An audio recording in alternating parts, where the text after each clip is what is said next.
So everyone guys सम्पूर्णलाई शुभ बिहानी आजको चाहिँ होइन सो नयाँ कुरो लिएर आएको छु।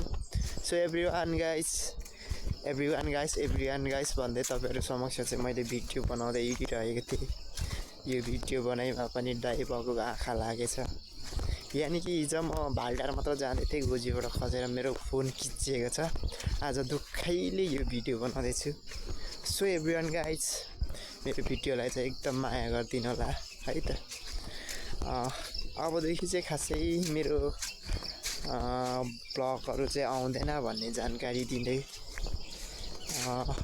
मेरो भिडियोलाई आजलाई चाहिँ यति नै अन्त्य गर्छु। मन एकदम दुःखी छ, यानि कि मेरो फोनै गाडीले खिचाइपठायो।